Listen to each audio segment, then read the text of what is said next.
Welcome back to Magic TV. My name's Craig. It is 9 o'clock, which means it's time for a Talk Magic. And I'm here today with a fantastic creator of magic, somebody who has really been setting the world on fire, and also the person who created one of the top tricks of 2020. And I'm talking about Instacam, the one and only Joel Dickinson. How you doing, Joel? Hey, mate. I'm pretty good. How are you?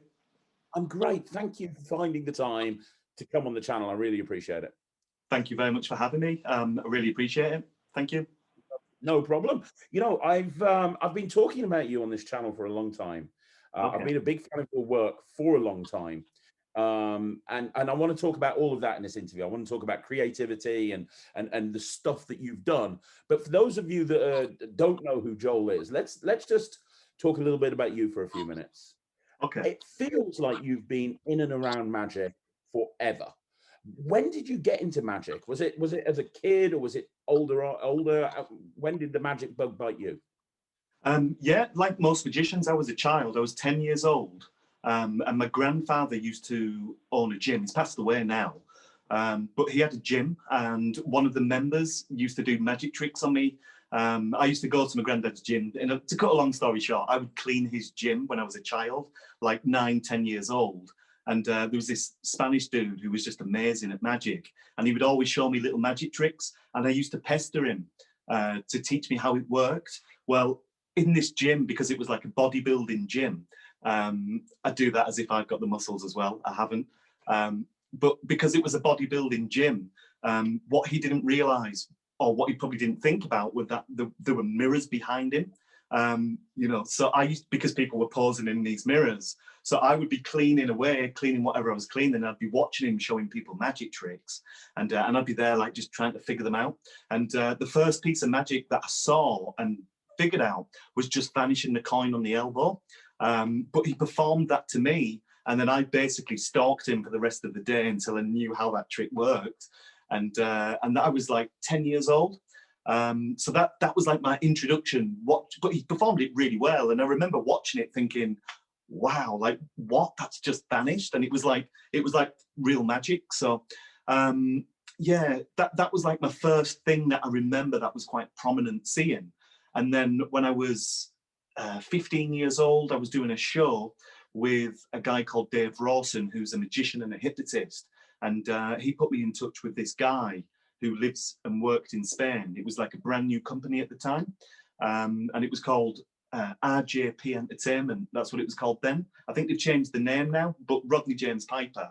And yeah, I had like my first job opportunity.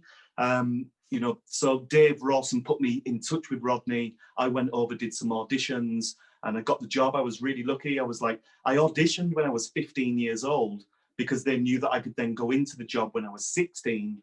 And we opened up the very first House of Illusions. So I was working with Matt Edwards, Scott Pepper, Oliver Tabor. I think people call him Tabor. I've always called him Oliver Tabor.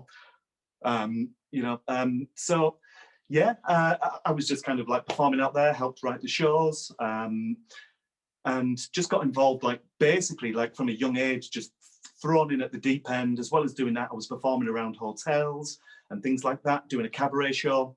I say it was a cabaret show. It was horrendous. My actual act was terrible. So I was bummed in at the deep end, and I would say like I learned like some really good lessons. Because I was young, I got like way too big for my own boots and thought that I was much better than I actually was.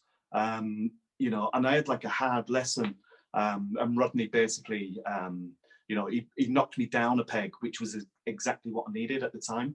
And it just kind of like balanced me out. And yeah, and it was a good lesson, because magic's one of those things, I believe, where, we put the time and effort into practice, but, lots of people are instantly amazed and astounded with magic. And we don't always necessarily have to practice magic for hours and hours and hours to show it to somebody to get amazing reactions. And, I used to because I was so young at the time, it's not the mentality now, but then I believed that, I had this like amazing skill and I was better than other people. And, and that's when I was knocked down a peg. And that's when I learned the real lesson, which was actually just be a nice guy when you're doing this stuff, if that makes sense. It does. And you know what? I'm going to pick up on something that you said there. I think there's a lot of people that come into magic now and they take it on as a hobby, and because of maybe YouTube or whatever, they're instantly exposed to so many different things and so many different tricks. And I think people try to run before they walk. Yeah, It's that old joke, isn't it, where a guy got into magic and went to a magic shop, bought some magic tricks, then went to a magic club, started going to the magic club, and then after 3 weeks started doing gigs. And I think people rush to try and get gigs as soon as possible. And I think that the way to do it is what you just described there. Really go in the trenches and really, you have to put yourself into a position where you're dying on your arse over and over again, as that's the only way that you're going to get better. yeah, absolutely. Yeah, yeah, exactly what you said. Just being thrown in at the deep end by, luckily, I would guess one way of saying it is that I was kind of mentored in one kind of way, but I had these amazing performers around me, like I was saying, Matt Edwards, Scott Pepper, Oliver Tabor, even Rodney, like, who were performing really strong shows. And then there was me, like little me with like a little suitcase, just coming around for the first time and going out doing magic shows. And I don't know, watching them, and Wayne Goodman, who was is a brilliant performer. So going out on the stage and, genuinely believing that what I was doing was at the level that they were at, when actually they've had many more years experience than I had had. So it was good to then be knocked down that peg and then start building myself up again as a performer, really. And then I left Spain. I came back to the UK, and then I started working on comedy festivals, comedy clubs, corporate events, weddings, and that that kind of thing, really. Lots of street festivals. I was doing street shows, working with other street performers, and working with other people in different creative art forms. And that was jugglers, musicians, that kind of thing. And that was like a big eye opener for me. That I had the ability to now perform the magic that I really loved. And, and now take inspiration from live performers that I've seen and worked with. And then that's when I really felt like I was developing as a performer, really.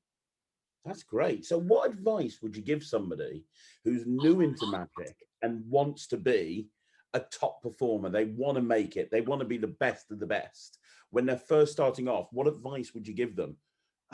Don't expect it straight away. Don't expect to be at the top of the game. Like, learn from my lesson what I've just told you, basically. From what I've just said, don't expect to be at the top. Just be at the bottom and expect it to take time. Just learn about yourself as a performer and what you enjoy, and just I don't know, like climbing up some steps. Just take it a little bit at a time. Not that we climb up steps a little bit at a time, but kind of picture it as something that is going to go up, but don't expect it to happen like that. Just wait for it and learn. Like, because at the end of the day, the people that you are going to be learning from are not only the people who you perform with and your peers, and but the people that ultimately that you are going to learn from are your audience and how they react to what you do. And that is even to the point of, even though you get a round of applause at the end of your show, it doesn't mean that you were the best thing. So don't let the applause go to your head. Just walk off the stage, or when you're driving home and you're thinking about it and assessing what you've just done, don't trick yourself that you were amazing. Just keep it balanced, and keep yourself focused to always want to do better, I guess, is like some advice. That's great advice. And it sounds that from a very early age, you were focused on performing on stage, because everything you've just spoken to me about, your cabaret show in Spain, street theatre, comedy festivals, that's all performing on stage. That's not close-up magic, which is very unusual for somebody getting into magic.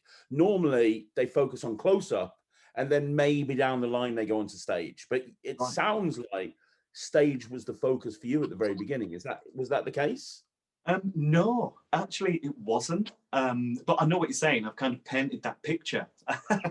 But no, not really. Most of my living has actually been close-up magic. And then because I've just been thrown in at the deep end and performed in so many different environments, I've just managed to kind of get comfortable with both environments. So I'm as comfortable on a stage as I am, you know, going up to a table and performing a close-up routine and being scrutinized. So yeah, both really. Okay, and you know what? Performing on stage is the holy grail for a lot of close-up magicians. They want to take that leap and be a stage performer as opposed to just a close-up performer. What advice would you give somebody who's wanting to make the transition to stage? Because it is a completely different thing, isn't it? You can't just walk out on stage in front of 100 people and do ambitious card. So what advice would you get? Did it have to have a completely different set, a different mindset? What advice would you give somebody?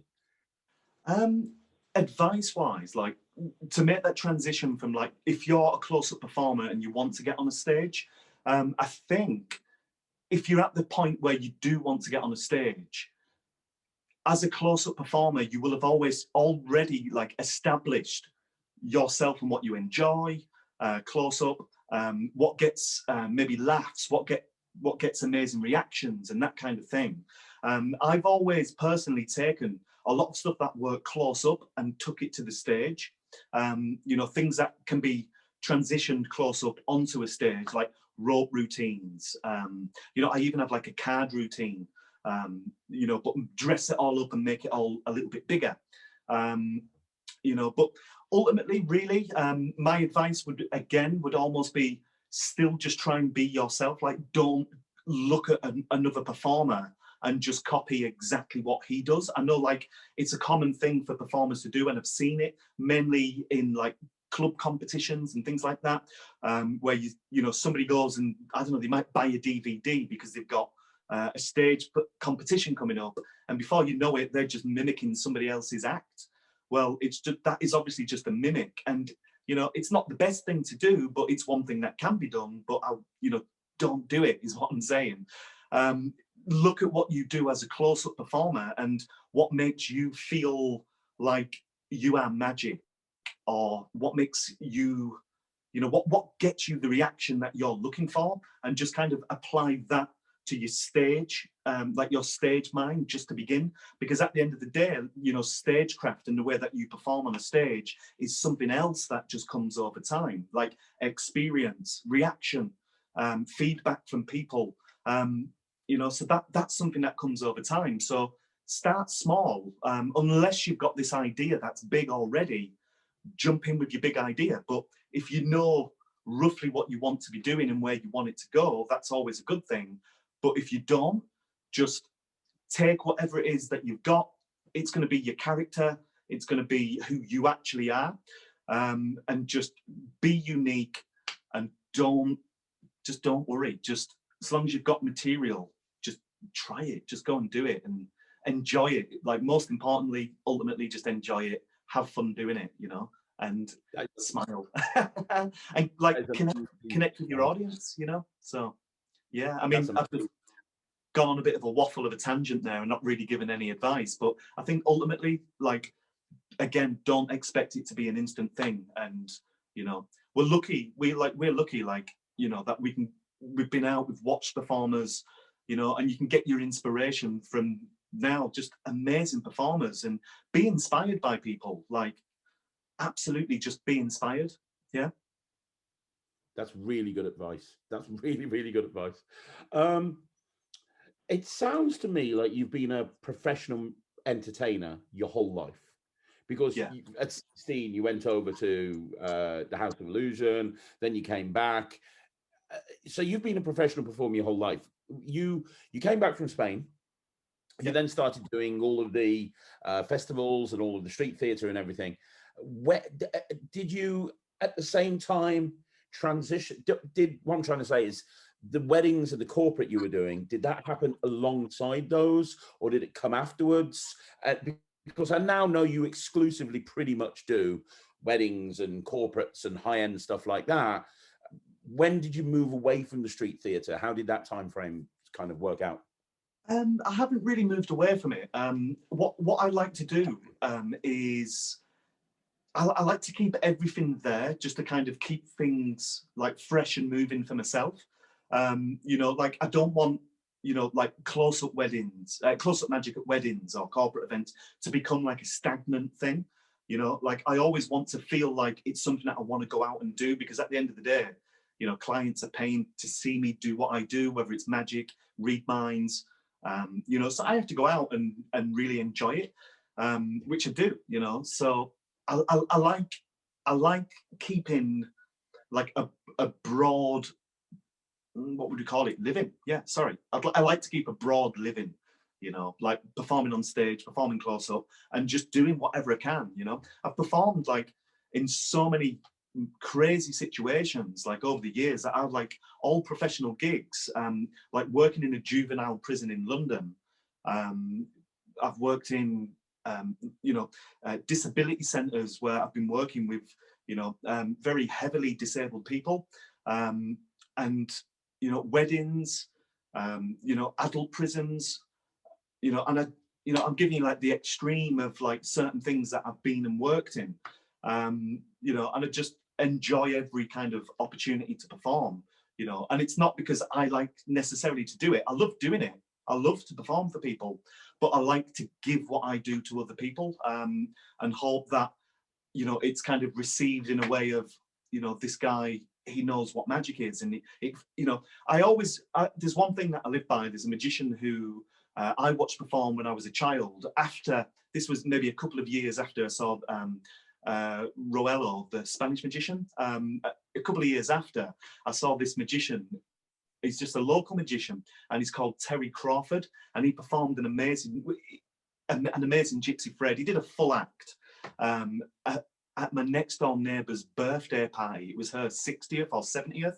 I was like a young child at the time, and I remember watching this guy thinking, he is magic. He's like, it's always stuck with me, like that memory of this guy who did so much amazing stuff, and he just like suckered me in. And you know, I then joined the Northwest Magic Circle, and you know, he was a member of that, and I got chatting to him, and I was like really young, like the youngest member of the Northwestern Magic Circle at the time.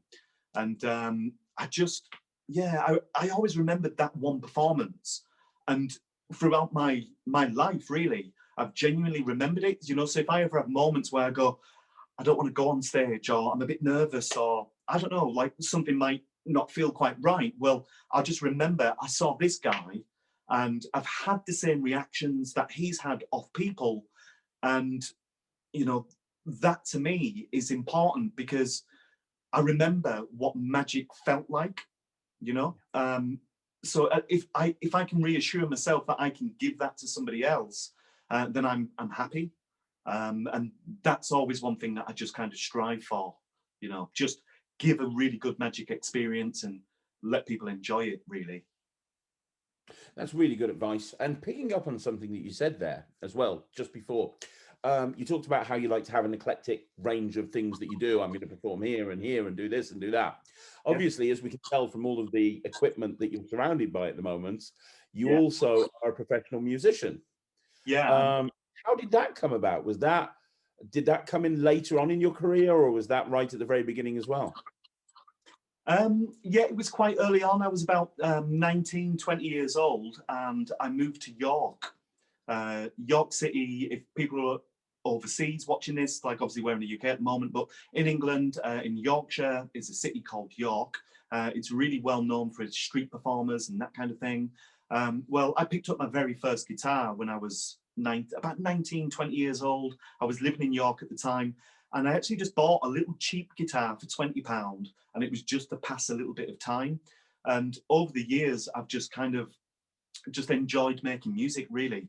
I've made music for little things over the years that I've created for myself, but now to the point that, you know, in my live show, like I'll make music, I'll loop music and beats and rhythms, and you know, and I'll come out and I'll perform a routine. I'll make music and build up a nice pattern and go out and perform, you know, some kind of a routine to the actual live music that I've just created for everybody. So it just creates like a unique experience. But yeah, I mean, I've like over the years, I've worked with like Moon Jelly, who make documentaries for Netflix and things like that. So I've just been involved in music, just self-taught, and really enjoy it, you know. And it's another creative thing, but I try and kind of keep it in the background quite a lot. Obviously, when I say I go out and perform it on stage, I mean, I'll maybe do that maybe 15, 20 times a year. So it's not something that I push with my live performances because I like it in the background. Magic's my living, and I've got the pressure of making money from magic. So music is just nice to have there, you know. It's like, it's my, I don't watch television. I do occasionally, but I don't watch television. I don't kind of surf on YouTube or things like that too much. So it's like reading a book. Making music is like my reading a book. So I like to keep the pressure of money away. Unless some money's kind of dangled under my nose, then, you know, I'll take it. Totally get that. I was speaking to John G a little while ago. You know John Gustafaro, and Yeah, yeah. he's somebody who's also a professional musician, but also does magic, and he's got very much a 50-50 split. Right. And he said there's a lot of a crossover between performing magic and making magic, and performing magic. Performing music and creating music and playing music. Would you say there's a bit of a crossover there as well? Yeah, absolutely. Yeah. I think magic and rhythm, like, they just go together so well. They're like a hand in hand thing, you know. Like, you watched, like, I don't know, Mark Oberon as an example. When he combines music and magic together, he works with the two pieces. And you don't look at music and then you don't look at magic. You just look at Mark Oberon, and he's this guy who can perform amazing magic. He's got this like nice finesse that just blends with the music that he chooses, or, you know, does that make sense? It does. So Yeah, absolutely. yeah, music in one sense, it kind of, Nope. so it takes the reality away and create, like, helps make a bit of a mist around whatever's happening, you know. And I'll often, like, I spend all day every day, like, with my headphones in, listening to music when I'm walking about, or, you know. And it's one of those things, like, it's just great, isn't it? It's I don't know, it's like, can inspire you as well, you know, like different sounds. Like, you know, you might listen to a piece of music and you might be listening to a beat that just makes you think, I want to do something with that, with my magic. And I'm sure you've done it yourself, Craig, like, where you listen to a bit of music and it's put you in a mindset and made you bounce in a certain way.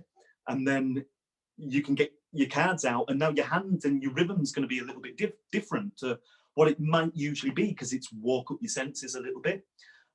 So yeah, I'm going off on a tangent again, but yeah, 100% music and magic, they mix so well together. But what doesn't mix with music, you know? Absolutely. It was. I don't know how well you know Scott Alexander, but he put out that book a little while ago called Musicality, and it was all about how to Right. bring music into your magic and create a Okay. better experience for the audience by incorporating music. And you know, yeah, a lot of people that I've actually interviewed on this channel have said the same thing. Mark Oberon, when I interviewed Mark Oberon, he talks about the importance of music, and so did Russ Stevens. Yeah. One of the things that Russ has tried to Right. do on BGT is, and if you look at any magic act on BGT these days, there's always a music, there's always a piece of music over the act. So yeah, I totally agree with you. Totally agree with you. Yeah. Um, Now, music was the one thing that I didn't put into my audition piece for Britain's Got Talent. You know, and the one thing that I remember Russ Stevens saying, and even Simon Cowell said, was, you should have put a little bit of music in that, Joel, and that would have just heightened it a little bit, you know. But I never did, and it was one thing that if I went back and did it again, I would have put music in it. And I kind of didn't, and I should have done, because music's the thing that I always do. So yeah, totally. if only you could bottle hindsight, right? Awesome. So let me ask you a question. You've been a professional magician your whole life. Yeah. And I want to pick up on something that you said a little bit earlier on. You said the pressure of making money with magic. You know, I've got the pressure of making money, and that's the thing. When you go full time, the pressure is there. You no longer have a steady income. You no longer have a steady wage, and a lot of people are looking to make that decision as to whether to give up their full time job and make a leap or not. Now, let's just assume that in a few months' time, the apocalypse ends and everything goes back to normal and we are allowed to go out and perform. Is there any advice that you would give somebody who's a hobbyist or a semi-pro that's thinking of making that leap but unsure? Because obviously, as somebody who's been a professional your whole life, you might, you know, you've probably got an insight that might help. Yeah. I think what you just said is almost in the question. Like you said, if they're unsure, sorry, I'm very northern. I say unsure, you say unsure. If you are unsure, did I say that right? Yeah, you go. My wife's from Doncaster, so I speak Yorkshire. It's cool. It's all good. If you are unsure, just it doesn't sound like you're ready. Just be absolutely sure. I've never, like, I've been lucky in one sense that I've never had a proper job. So I've never relied on, you know, having a set amount of money each month coming in. And I have, like, in the sense that since I've been doing it for a living, my own personal experience is that I've managed to make money every single month that I've been performing as a magician since I was 15. I'm 35 years old, and it's always made me a good living.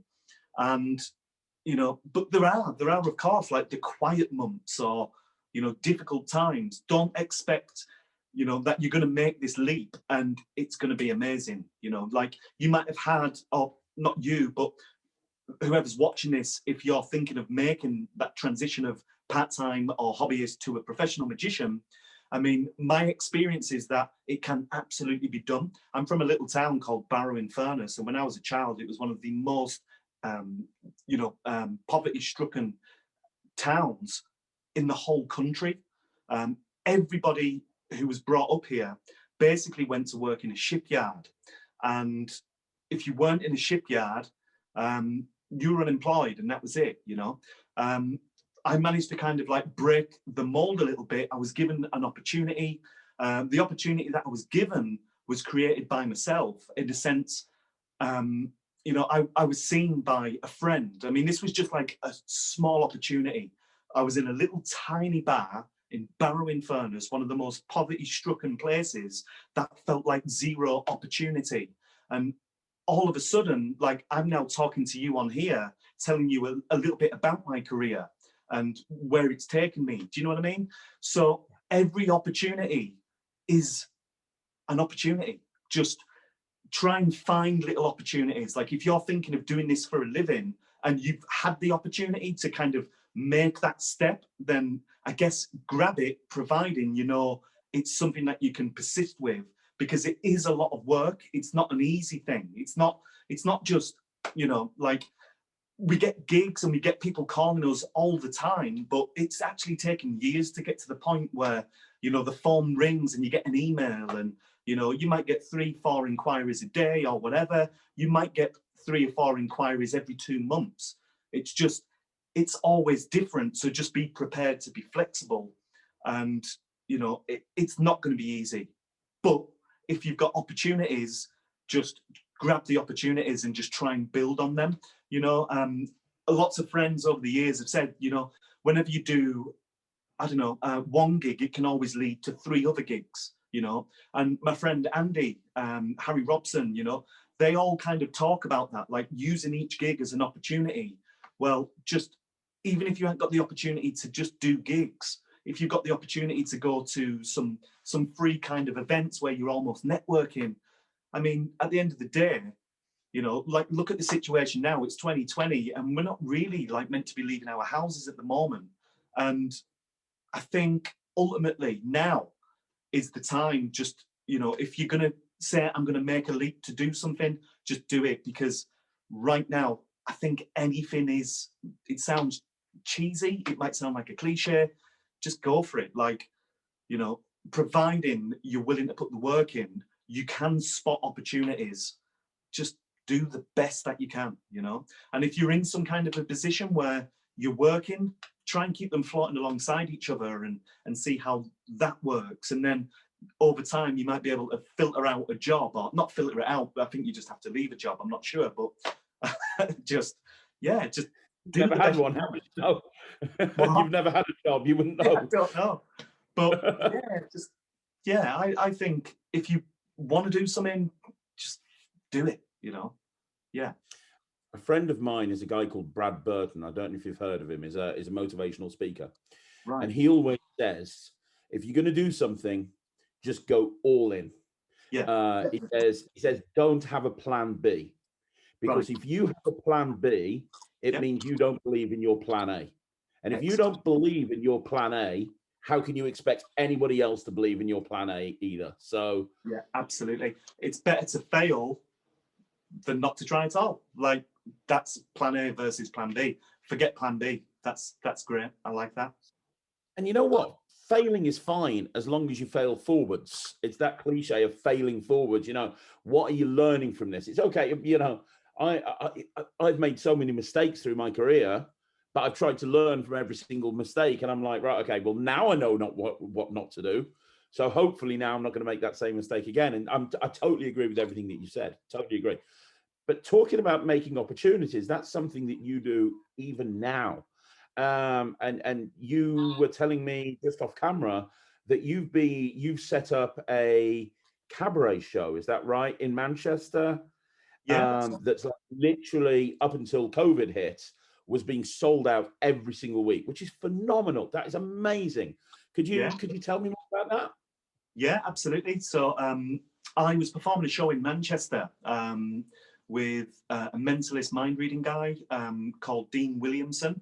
And Yeah. while I was there was a whole load of magicians in the audience. One of the guys who was in the audience was a magician called Sam Fitton. Sam was in the audience. He basically watched me perform. And when the whole show was finished, I went for a drink with a few of the performers who were in the audience, the people who were performing in the show, and we just all had a little chat. And I was having a little chat with Sam, and I don't live too far from Manchester. At the time, I was living in Lancaster, which was about an hour and 20 minutes away from Manchester. And I had a little chat with Sam saying, it'd be great to kind of set something up. To cut a long, boring story short, well, it's not that boring, but there's a lot going on. Sam took my number, he gave me a call, and he was like, right, we need to talk about this magic night. And this night that we had kind of just started as, one night a month. And, let's see how that goes. We might rent a hall, and by the end of it, we had a venue, we had a full night. We were sold out for 9 months, like solid up front. So when COVID hit, we had to refund like a lot of tickets. We did like Halloween specials, Christmas specials. We had acts in from all over the world. We had, lots of performers lined up, which was the sad thing. Obviously, like you said, COVID hit. So unfortunately, we didn't get to get them, into the shows. But we had some great acts, Andy Burtwell, Mac James, Tom Peterson, and just other performers. But yeah, it was just an amazing night in Manchester called the Vanishing Cabaret. And it was myself, Sam, and Aaron. And, it was just this brilliant night of magic. And it just became this, great show. And it was just so good to be involved with it. We haven't lost it. We've just kind of put it on the back burner for now because there's no point in us chewing up money with it.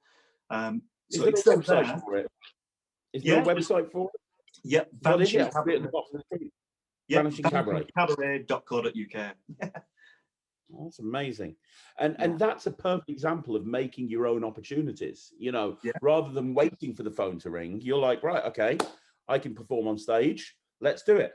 Yeah. Which is great. It's about making your own opportunities. But you know what, Joel? There's something I've realized about you that I didn't realize until we had this conversation. Okay. And this is one thing that you seem to do very, very well is collaborate with people. Yeah.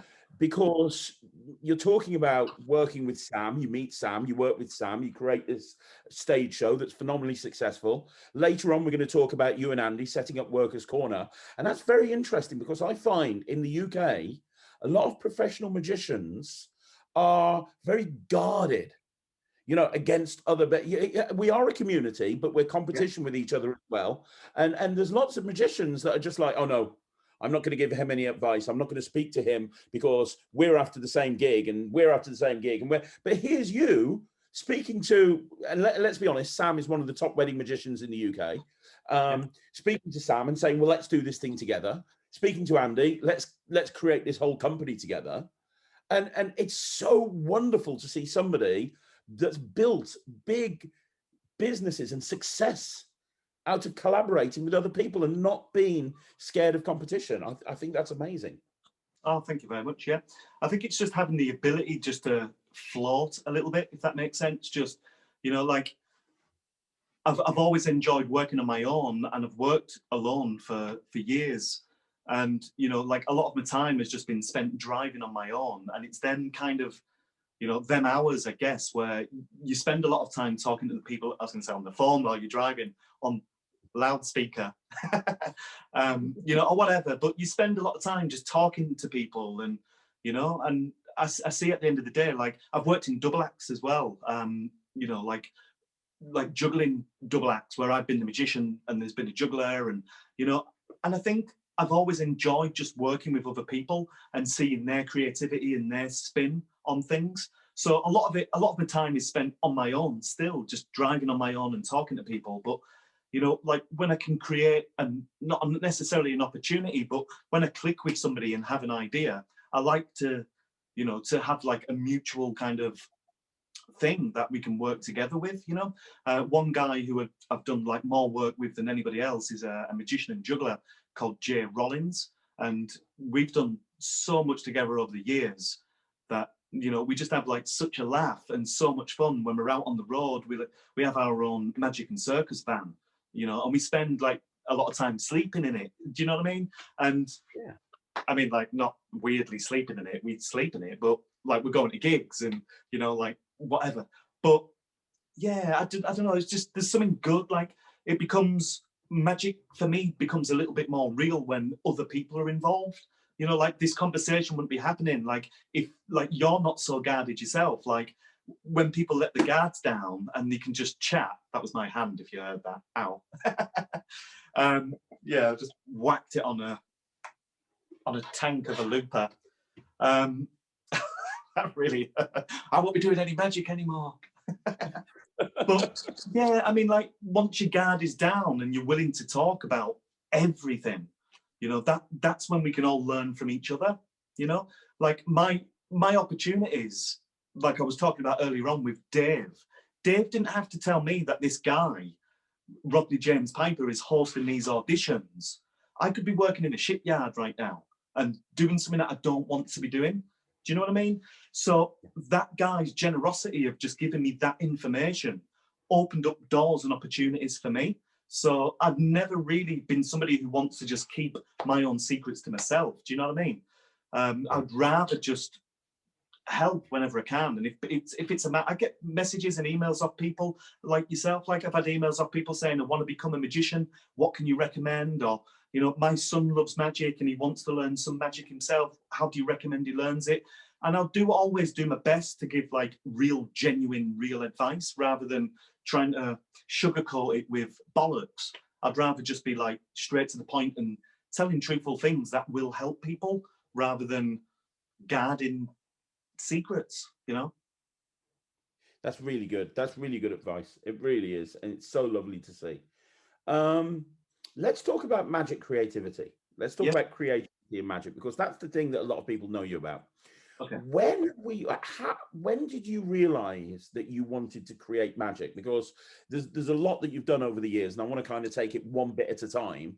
But Okay. when did you find out? Because it's something that a lot of magicians want to do. They get into magic and they're like, right, they see people on almost put up on pedestals. The creators of magic are viewed as so important, and a lot of people want to create magic, but a lot of people fail at it and create really bad tricks. And there's so many terrible downloads that come out these days.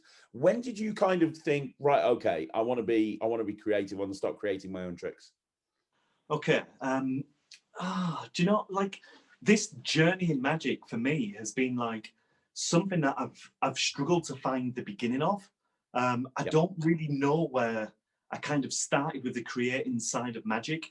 Other than going out and performing my own routines. Like I would come up with like unique material. I remember talking to Wayne Goodman and Rodney Piper, and they would tell me, don't copy other people's material. And I took that as like a very literal thing over a duration of a couple of years and started just inventing my own actual material, like other routines that performers didn't perform, and I just presumed that that was exactly what they meant.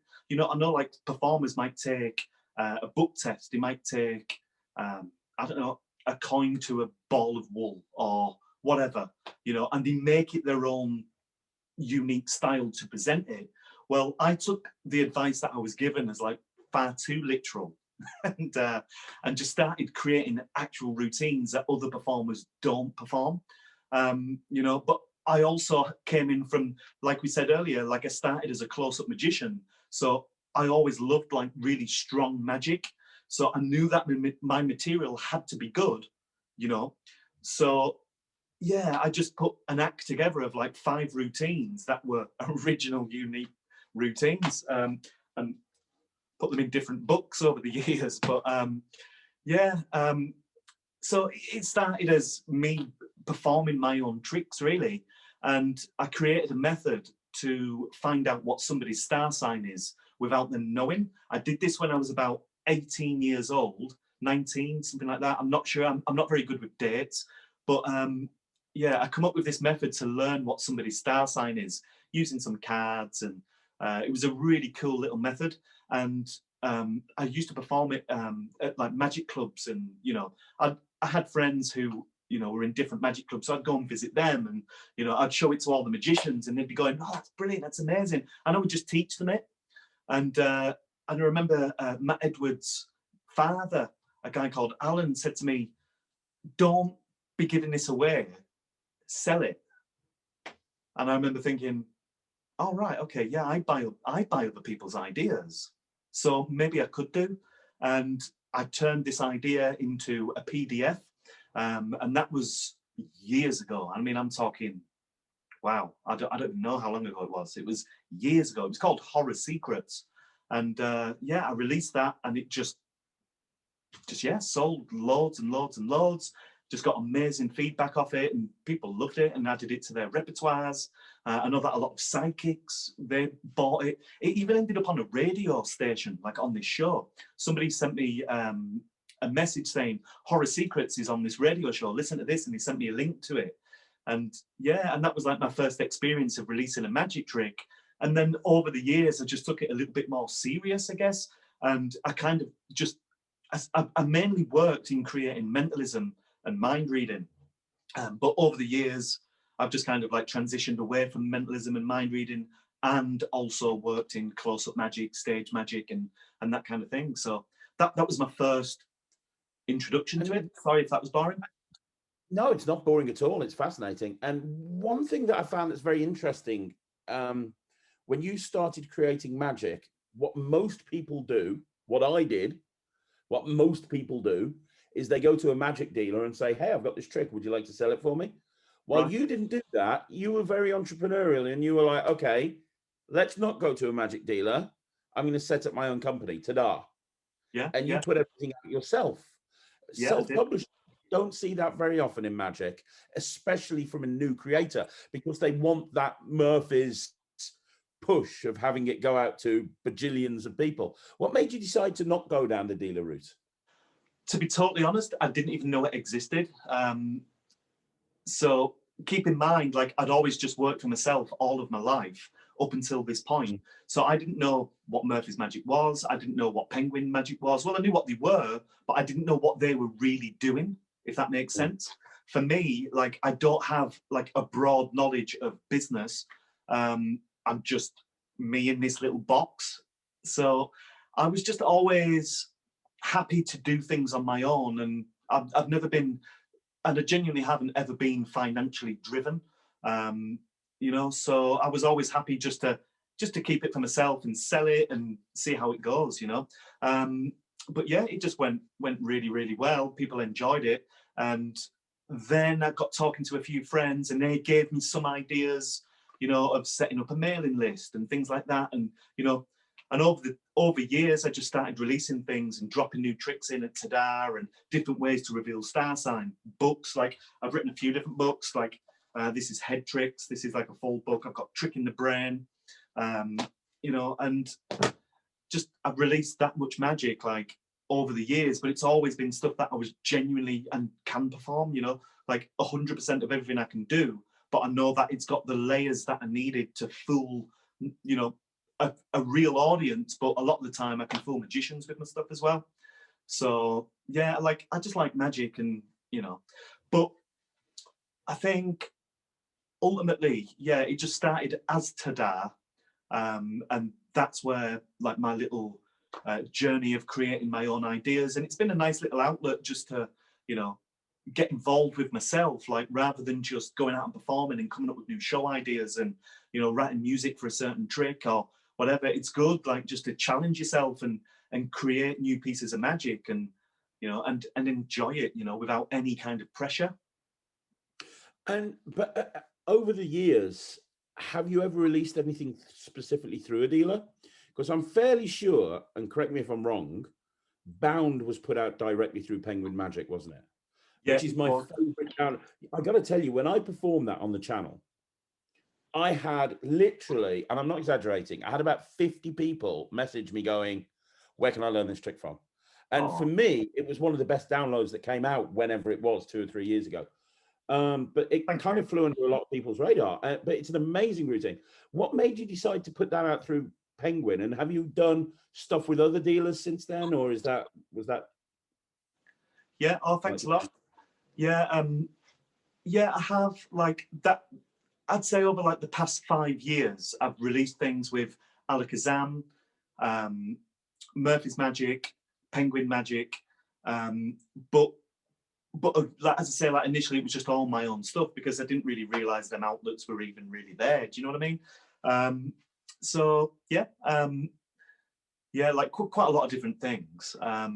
You know, since doing that, you know, there's been Bound, like the routine that you said, Volition. I think Penguin. Like I initially released Volition as a PDF on Tada, and then I had D. You know, D Christopher. He's like a really good friend of mine. Like we've got to know each other well over the years, and we've got like a real kind of similar taste in magic and, you know, influences all over the place. And he's just been somebody who I've kind of like connected with, like as well as magic, but a little bit out of magic as well. And, you know, but we both like the same style of magic and, you know, just finding certain elements of magic interesting. So Dee's been somebody who, you know, has kind of helped me get a little bit of a foot on the ladder with Penguin Magic. And yeah, my first release with Penguin was Volition, which, as I said, it started off as a download, a PDF from Tada, and then they turned it into a video download and did a brilliant job with it. Absolutely brilliant. Like Dee worked really hard on it, and, you know, and it was just this massive success. It had like, oh wow, it's got hundreds and hundreds of like 5-star reviews. Not only because it's a great trick, and it's a wicked trick. I don't know if you've seen it, but it's basically 3 business cards that are all put into different locations with no magician's choice. It's all like their decision. They can put it wherever they want. But with a free will, usually you bring out this next prediction and you read it. Well, on the back of the business cards are the predictions, so they end up in the right place. And it's like this weird moment because you tell them what's going to happen, and then they actually make it happen with no strange processes or anything like that. I'm not trying to sell it. I'm just saying, like, it's just such a good, like, great trick. But it was done so well by D and Penguin. Like, obviously the marketing and the material side of it, but then when you actually get into the beef of it, and there's D, like the way he's edited it all together, and it was just like solid, like absolutely brilliant, you know, as a production, really. You know, so that's turning one nice little piece of magic into something that, you know, deserves a bit of a place. Yeah. I'll be honest, I've never seen that, but I'm going to go and check it out. My gosh, I'm going to go and check it out. That sounds amazing. That really does. Yeah. Yeah, it's really nice. And that brings us to Real Workers, which, what made you decide to set up another production company? You've got Tada. Yep. That you're releasing all your stuff through. You've also established yourself as a creator and a releaser of magic. So you could probably snap your fingers and say, hey, Penguin, I've got this idea, and they'll immediately write a check. Same with Murphy, same with Alakazam. So you've got all these people that would work with you at the drop of a hat. You've got your own company, Tada, that you can release stuff out through if you choose to do so. Yeah. But you then decide to go and set another company up with somebody else. Why? Why? And yeah, why? I suppose is the first question I've got. How did that come about? What's the story behind Real Workers? Okay, so I was doing a lecture at the Blackpool Magic Club, and somebody who was in the audience was Andrew Dean, and we just got Great chatting. guy. Say that again, sorry. Really nice guy. Really nice guy. Yeah, he is. He's lovely. So we got chatting. I didn't know Andy prior to my lecture. We got, we just hit it off as friends, like pretty quickly. We shared a lot of ideas of different things, and we just said, like, look, let's just meet halfway. So I drove to him. So we met up halfway. I told him an idea for a trick that I had, which was basically like a folded card under the lapel. And it was, that card became somebody's signed card. And then, that was the initial idea of this trick, right? And over time, me and Andy, like over this duration of probably about 2 hours, we were just drinking coffee, eating a bit of food and just chatting this idea over. And, we got this trick down, like you've got a card on your lapel, which is folded up and bulldog clipped on, right? Somebody picks a card, they sign it, you take this off, the bulldog clip off and show the card, you open it up and it's their signed selected card. It's a great trick, right? It's been done, but we set some little rules in place that once it's done, you can show the other side of the lapel and show that there's no card there. There wasn't allowed to be a pocket. You could show the inside of the jacket to show that it hasn't shot anywhere, it's not behind your back. You were left totally clean. And that's what we came up with. This card, like one simple card thing, took us a few hours to kind of come up with and create. We came up with an electronic version. We came up with just different methods until this final thing that we ended up with. Ultimately, though, it was more about the challenge, really. Not to release it as a trick. We did, but we haven't really promoted it. We haven't really sold it. We made a few up. It takes a long time just to make one, but we just had so much fun with that process and just enjoyed it so much, and created this like super clean trick, which was just a great card to anywhere. And yeah, we just enjoyed it, and and that was good for me, just to like work with somebody else on an idea, but actually get with that person rather than, a lot of the time, like I'll talk to other creators and and we'll do it like this, like video face to face and chat ideas over.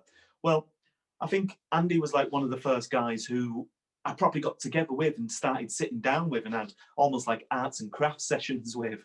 And, and then over the, I don't know, maybe a year, we've just come up with new tricks and concepts and things like that. And yeah, that's really how it started. Nothing really that I can teach, I guess. Yeah. And the concept behind the company is it's working material, hence real workers. It's material that works. Yeah, I mean, like you hear when people review material that it's a real worker, or we'll say that this one's a real worker, or you got to go and perform this, it's a worker. Well, that was the idea. Like, everything that we put out definitely works, gets reactions. You as a magician enjoy performing it, and it could be a tool, it could be a magic trick, or ultimately it's got to work and it's got to be really bloody good. And that was it, really. That's where the name come from, Real Workers. Nice. So before we start talking a little bit about Real Workers and the material you've been bringing out, do you still put stuff out through Tadar?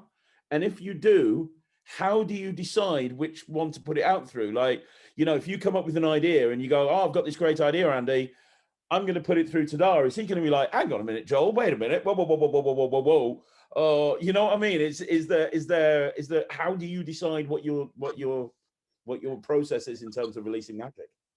Yeah, well, I haven't really come to that conundrum yet.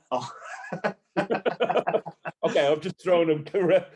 That's right. Okay, so yeah, I've really enjoyed releasing the material with Real Workers, and I just think like over time, and not to cop out of the question, but over time, I've got a family to feed, and Andy's got a family to feed, so it's just, I mean, it would be easy for me to say, right, I'm going to take my ideas elsewhere, and I'm just going to work with Tadar. But, Andy's put the effort in with like a lot of stuff. And I think, we've managed to build a good reputation. Like, you know, with the back of Andy working on it as well, you know, and he's got so many good ideas, and he's really good at making props.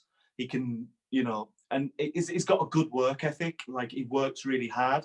I've got a good work ethic, but Andy kind of kicks me up the arse a little bit when it's needed, because I'm a little bit lazy, you know, and I'm willing to kind of be honest about that. So Andy kind of keeps me in check quite a bit, really, and that's needed.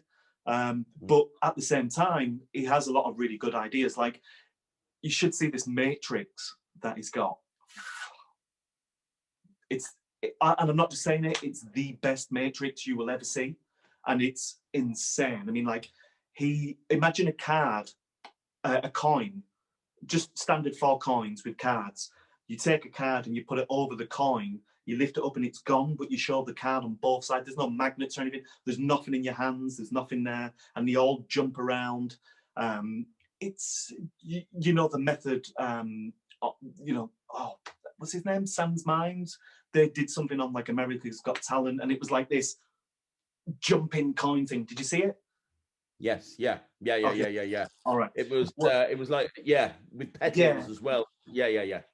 And as a magician, you watch it going, okay, it's great, but you can never do it. Do you know what I mean? But this and his method, we are going to release it at some point. We've got somebody looking at a specific part of the prop. Well, oh man, this is just, like, phenomenal. Like, there's nothing in your hand. You can then, you know, there's nothing even in the card. This is, like, the crazy thing about it. It's like the coin actually vanishes. But you know, my point is, anyway, he's just got so many good ideas, you know, that we just like to keep stuff there, you know. And it was great seeing you guys work together at Blackpool in February, because you had this really wonderful stand. You were right next to Harry and Harry Robson and Matthew Wright. And you were doing that rubber band thing. And I remember telling everybody I met at Blackpool, I was like, you got to go and see this rubber band thing. You've got to go and see this. I literally grabbed the guys from Murphy's. I was like, I don't care what you're looking at right now. Come down and have a look at this. It was incredible. I've never been so fooled in my life. Never been so fooled in my life. It was unbelievable. Well, it was a lot of fun performing it at Blackpool. I think I must have performed it about 300 times a day. And it was great, you know. Yeah, it's a lovely little trick. I created that years ago. I actually came up with it whilst I was traveling to a lecture. And then I got into the hotel room, like, to check in. And I just thought, I've got to give it a little go. And I practiced it and I got the basics of it. And I actually shown it to everybody, like, to all the magicians that same day that I came up with it, like the basic version of it. And then over a couple of years, I've just added little tweaks to it. And, you know, it's called Lincoln. It's great. It's absolutely amazing. Best linking bands on the market. Far not. You want to see it? Can you do it on camera? Yeah. Can you do it? Yeah. Have you got it set up? I'd love to see it. I'd love to see it. I can show you it, no problem. But what was cool at the Blackpool convention, I had basically, like, magicians coming up to me, you know, with their own band, saying, can you link this one? Can you link these two? And then you'd grab their bands and you'd link them together. All right, I'll kind of get it to you. So. And then link on, and you can show it linked like this, okay? And what I'll often do is get somebody to hold their finger up in the air and unlink it in, like, mid-air on their finger. So that links, you can see that linked on, right? Yeah. And then whenever you want, it unlinks and you can hand them out to be examined. That's sick. That is ridiculously good. Ridiculously good. And it's a lot of fun to perform as well. It's just, like, you know, it's good fun doing it. Yeah. And, you know, it's a worker. It's a worker. That's what's beautiful about it. Yeah. It's good fun. Like, I don't know if you can see it. That can come a bit closer for you. And you can do it all the way around. So, like, you can be, you know. And then you reset and you can perform it again. It's incredible. It's like a walk around performer's dream. That is. It's so good. It's so good. Well, anybody who's watching it who already has it, what I usually do, I usually perform Crazy Man's Handcuffs. I do a few, like, linking things. Like, I've got this little thing where somebody holds a pen and, oh, sorry. And imagine my finger's the pen. You pop it through your finger like this. They're holding both sides of the pen as well, and it pulls through. Then you go into Crazy Man's handcuffs, and then I vanish one of the bands like this. So I act like I'm going into the Crazy Man's handcuffs, and then instead of doing it, so actually, let's try something a little bit different. And then I vanish one of the bands, and it spins like that as they're watching it. Like every time it just goes woof, like this and stops. And you say, oh, you're probably wondering where that went, right? And they're going, yeah. But it's on your shoulder. Have a little look. And as they're looking at their shoulder, the band reappears on there. And can I reveal a secret here? Go for it. Okay. So what I would usually do is they're examining that there, and it only takes a second for their eye to go over. All I do is just open up the hand as that rolls on and just give it a quick roll. So that band joins all the other bands that are on my wrist. And I still act like I'm holding another band, right? So I'll be like this, and they believe it's there. And they just act, the next one's gone. You're probably wondering where that's gone. Look, you're now sat on it. And now somebody stands up, and then I'll sat on the band. At this point, you're just beating people up with magic. It's just almost not fair. You're killing them. That's great. That's great. So then what you do, what's really cool now, is they're like examining the bands. They're not really examining the bands, but they're having a look at them and going, whoa, that was amazing. And you just take that band off them, you take that off them, and then you link them together. And you've got that kind of moment of, you've just had these in your hand, now they've linked together, check them out, they're definitely linked, there's no doubt, hold your finger up, and then you just unlink it on their fingertip, and they're examining the bands again. So it's like this flowing piece, it's like a finale to the whole thing that you've just done when they think it's over. And is that available through, or was it just a Blackpool thing? Or I know when people see this, they're going to want to buy it immediately. Where can people buy it from? Is it Real Workers? It is, yeah, just realworkers.co.uk. Yeah, it's called Lincoln. Yeah, it's a download, so you learn it like basically quickly. It's easy. Well, no, it's not. It's not easy to do. It's a bit knacky, I've got to be honest. It's a bit of a knacky thing, but we've got like an online Lincoln page as well, where once you've got it, you get this like private link to that, and there are like extra tutorial videos, not only put in by us, but by other people, where they've like mastered like extra little bits. And, you know, like somebody like literally yesterday sent me a video of him performing it, and he added his own little bits to it, where he just snaps his fingers, and as he snaps his fingers, the bands connect, and then he shakes it to show that it's on. And it was like almost like ringing a bell, do you know what I mean? Like this. And then he turns it upside down, unlinks it, and then somebody else has managed to link 3 rubber bands together, so it's like 3 bands connecting, you know, and just different things like that. But yeah, yeah, Real Workers, you can pick it up there, you know, whatever. But yeah, it's, as I say, like, it's fun to practice as well. It's like a fun thing that will occupy your time. Like, I look at magic as like, I don't want to just learn something straight away. You know, a lot of magic you can buy something that you just pull down, and when you let go, something changes or whatever, and that's all right, that's fine. But I do like things that require a bit of skill, so you get to understand what it is that you're doing. Like, I'm not just saying it because you're here now, but one of my favorite tricks for performing close-up is Keymaster. And, you know, and one thing that I've always kind of said with it, it's called, I don't know why you called it Keymaster, but you've got to master it. You know, like, and once you have, you've got this insane piece of magic that just takes, you know, the basic taking a hole off an object and put it in another somewhere else. And it's, you know, it's one of my favorite pieces of magic.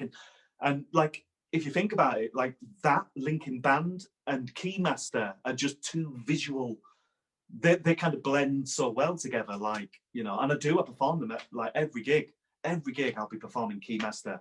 You know, and when that final hole reappears on the stem in their hand, and they've always been holding it from the word go anywhere, it's insane. It's like, you know, and it's that visual element of magic that I love. But, you know, the nice thing about these Linkin Bands, it's like, it's so visual, but magic when it's visual, but also connects with people because it's an everyday object like a key or a rubber band. And you see something happen, but you don't only see it, your mind connects and creates that story. Like when you vanish a coin in a closed hand, it's vanished, but there's a story to it because your hand was closed. What happened at that moment? Whereas if you hold your hand out, and like the holy grail of vanishing a coin for me would be just putting a coin on the palm of your hand and it's gone, right? And it would be amazing, but there's no story now. It's like, yeah, he put a coin on his hand and he snapped it and it was gone. And it's good, but where's that mystery? Do you know what I mean? Like when you close your hand around that coin and I don't know, like a little bit of smoke might appear and you might be able to say some words that draw people in and that coin then vanishes. Well, you know, it's just so, I don't know, like I just like things to not only be visual because although it didn't visually vanish, you know, by snapping your fingers, it still has visually vanished because it vanished. Do you see what I mean? So, you know, when like little bits of magic connect with people like that, they for me are the strongest because there's nothing better than people hypnotizing themselves into believing and creating their own story behind something that happened. That is a wonderful philosophy. It really is. It really, really is. And I totally agree with every word that you said. We're going to get back to creativity in a minute, but I want to ask you, the last big release that Real Workers put out was Instacard. Instacan, which I'm a massive fan of. I've performed it on a Magic Live. We gave it 100%. Me and Ryland fooled the pants off him when I first showed it to him, which was good. We did it in the top 10 show 2020. Great. It filled the pants off me when you performed it on Ryland. It was brilliant. He was so annoyed. That kid doesn't get fooled by hardly anything. And I purposely didn't show it to him beforehand, and he just didn't have a clue. He didn't have a clue. It was wonderful. It really was so wonderful. And I've done it many, many times in Zoom shows. It's perfect for Zoom shows. It's perfect for virtual shows. Yeah. It's such a great trick. And I know when I'm allowed to actually go out and perform for real people, it's going to be in my act. It's brilliant. It's one of the best tricks of 2020. Thank you. What's coming next for Real Workers? Because I know that you and Andy are constantly working on stuff.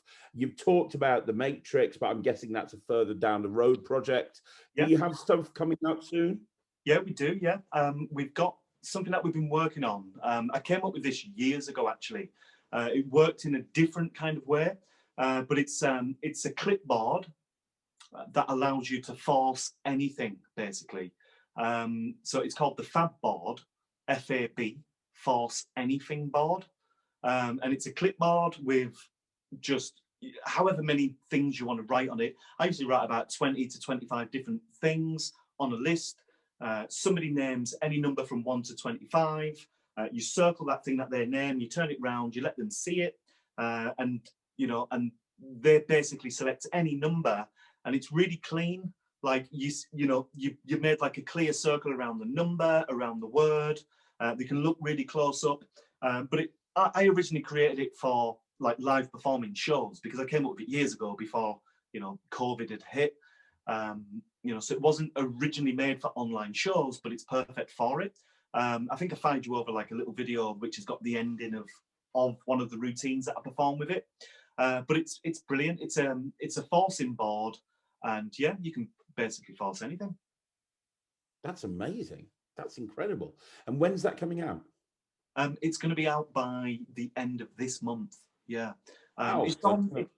It's on Real Workers at the moment to buy, but it's going to be like available worldwide at the end of this month or mid next month.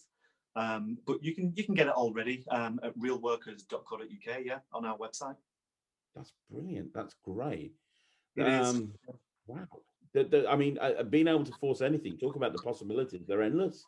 Yeah, I mean, that's great. Not just, and the nice thing about that is that's something that would, like you said, it will work in Zoom shows, it will work virtually, it will work on stage.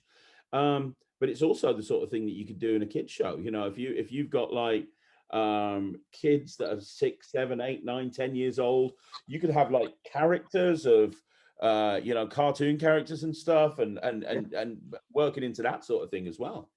Yeah, absolutely. I have like a comedy routine where somebody picks a piece of fruit. You've got the video, and then something funny happens at the end. Well, Andy's seen that routine, and I've shown him Fab Board over the years.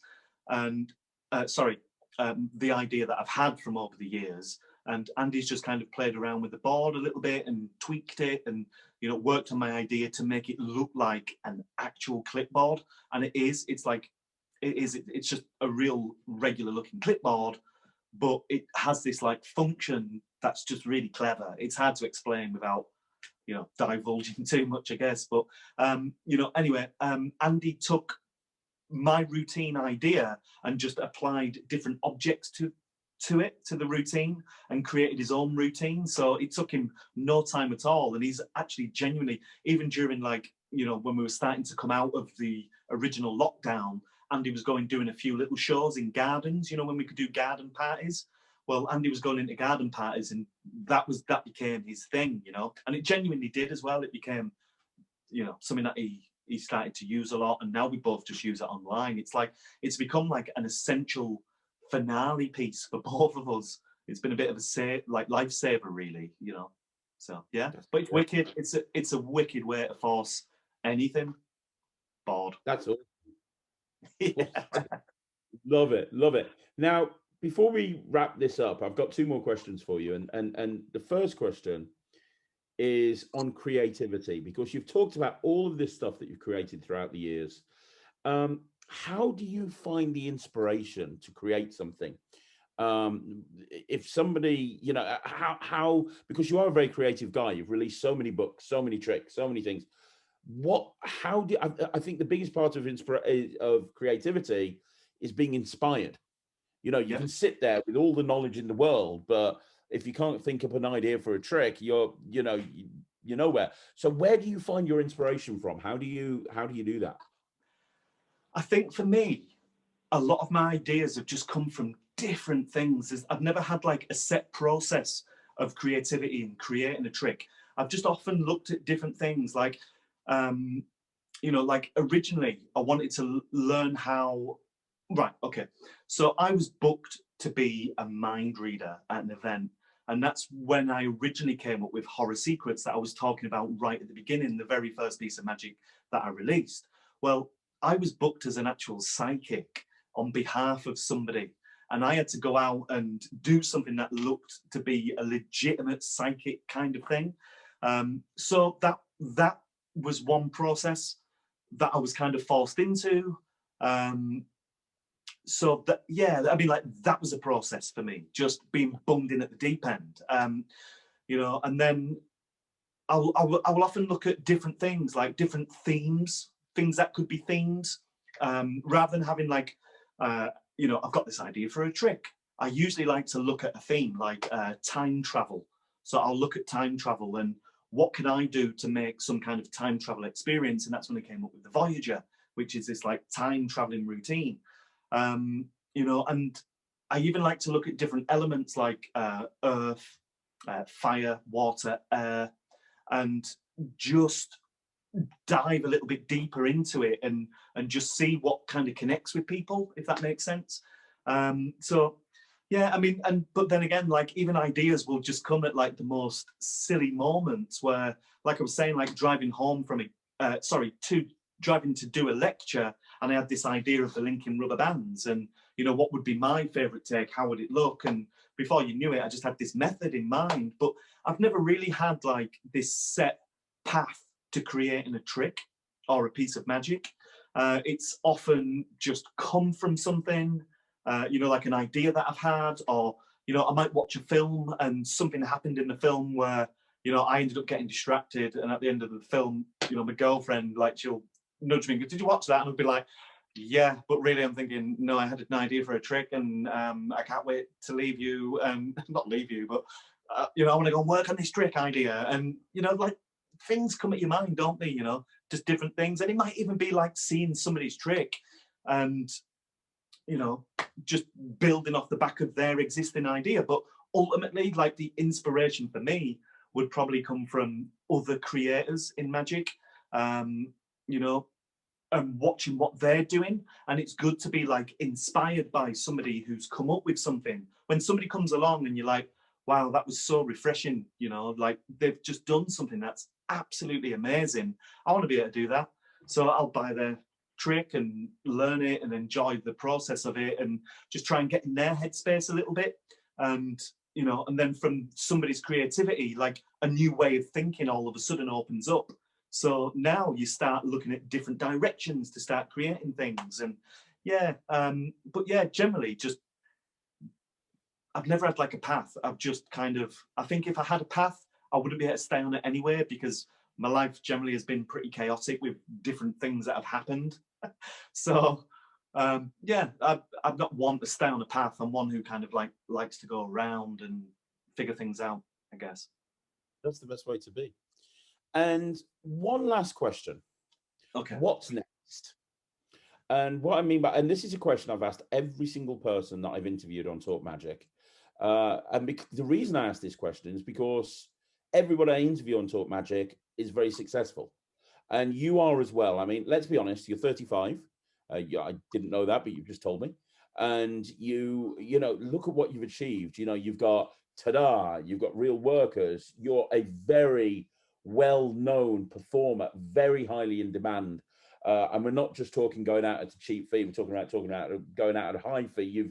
You've talked about the different double acts that you've done. You know, the secret invisible cabaret. What was it? The invisible. All of that. Yeah. Everything you've done.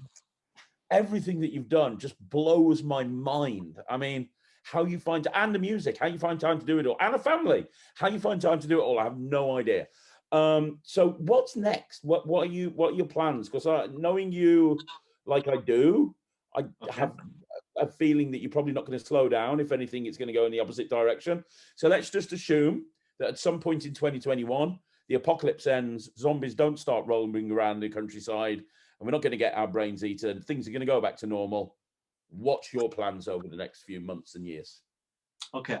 Right. I haven't really got a plan. I've never had a plan. Like the one thing I've done, I'm guessing you probably had the same answers as well. Like nothing really for me has ever been planned.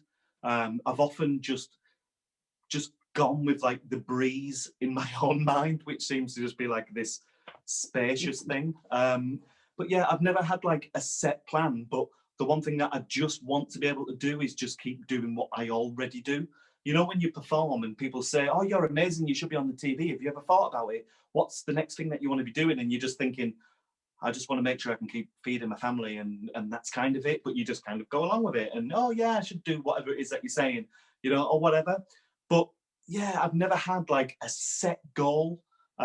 Ultimately, is just to carry on doing what I already do, and just make sure at the end of the day that I keep enjoying magic is all I can really say, and get the Vanishing cabaret back. You know, make sure that I go out and perform the best of my ability. And I'm hoping at some point I'm going to be releasing the best magic trick that I've ever come up with. So just keep enjoying what I do, and not only what I do, just involve other people and just keep enjoying magic. And like you, just keep enjoying the community that we've got. And it would be great. Like over the years, I think magic's become a bit of a stagnant-ish thing. But you know, with doing what you're doing right now and connecting magicians together, like I would love it if, you know, once COVID has died down, that we just keep this connection and everybody remains, you know, like in touch and friends, and you know, and that includes everybody, not just magicians who are already like established, just everybody, just magic as a community. Like that's how all communities flourish, through friendships, and you know, and to keep making them like this. For me, ultimately, that would be what I would like to see carry on. And through anything like through COVID and what we've been through last year particularly, it's obviously only January at the moment, but what we've all been through has been quite hellish, and it's just been so difficult for everybody that, you know, I hope we can all just realize that the one thing we've got in common is magic, and that thing has made us happy. It's made other people happy that we go out performing for, but we can actually be happy together. Do you see what I mean? I do. I absolutely do. And that is a wonderful, wonderful, wonderful, wonderful way to finish the interview. And I completely agree with you. Joel, you have been absolutely amazing. Like I said, right at the very start of this whole thing, You're on my bucket list to get hold of and interview, and I'm so glad that you've been on here. I want everybody who's watching this to go check out Real Workers, go subscribe to their mailing list, because you don't spam people, and when you release something, it's always gold. Go buy that download, buy anything that Joel puts out, because he's amazing, and so is Andy. And yeah, I wish you all the success in the world. Not that you need it, because I know that you're going to achieve it, because you're one of those people that just goes out and just makes it happen. So Joel, thank you again for coming on the channel. No, thank you very much for having me on it. I really appreciate it. Thank you. You're awesome, man. And yeah, guys, don't forget to subscribe to the channel. We go live 15 videos a week we're doing now, every single day. 2 videos a day and 3 on one day. So make sure you 3 on a Saturday. So make sure you subscribe to the channel. I'll be back with some more content tomorrow. I'll see you then. Thanks very much. Take care. Bye, everybody. Bye.